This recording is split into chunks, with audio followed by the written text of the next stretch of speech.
चला मित्रांनो, हा प्रश्न पहा कसा सोडवायचा आहे ते. तर हा प्रश्न आपल्याला लसावी पद्धतीने सोडवायचा आहे.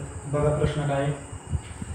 अशी लहानात लहान संख्या शोधा की जिला 12ने भागल्यास बाकी 5 उरते, 16ने भागल्यास बाकी 9 उरते आणि 18ने भागल्यास बाकी 11 उरते. अशी लहानात लहान संख्या शोधायची ज्याला 12ने भागल्यास बाकी 5 उरते, 16ने भागल्यास बाकी 9 उरते आणि 18ने भागल्यास बाकी 11 उरते.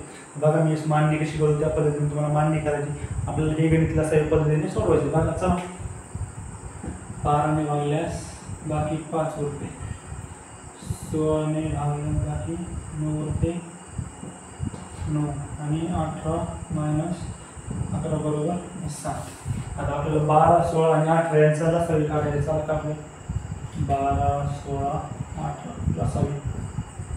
2 6 जा 2 8 जा 2 9 जा 2 3 जा 2 4 जा 9 जा 3 1 जा 4 3 3 जा. तर सांगायचं इथून पुढं भाग जात नाही बरोबर. 4 आणि 3 परत कोणत्या एका संख्येने भाग जात नाही. चला मग 4 3 12, 12 3 36, 36 दुनी 72, 72 दुनी 144. किती आलं? 144. 144 आलं पण ही ती संख्या नाही आहे, त्यातून आपल्याला 7 वजा करावं लागणार आहे. का?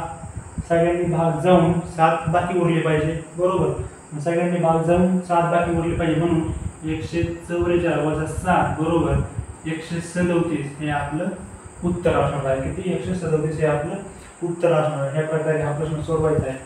प्रश्न जेवढे दिले वजा 5 करायचे, 16 वजा 9 करायचे आणि 18 वजा 11 करायचे. ही जागा जी येईल ती यांच्या लसावीतून वजा करायचे 137 हे तुमचं उत्तर असणार. या प्रकारे हा गणित सोडवायचे. परीक्षेला येऊन जाते, बऱ्याच वेळेस आलेले. चला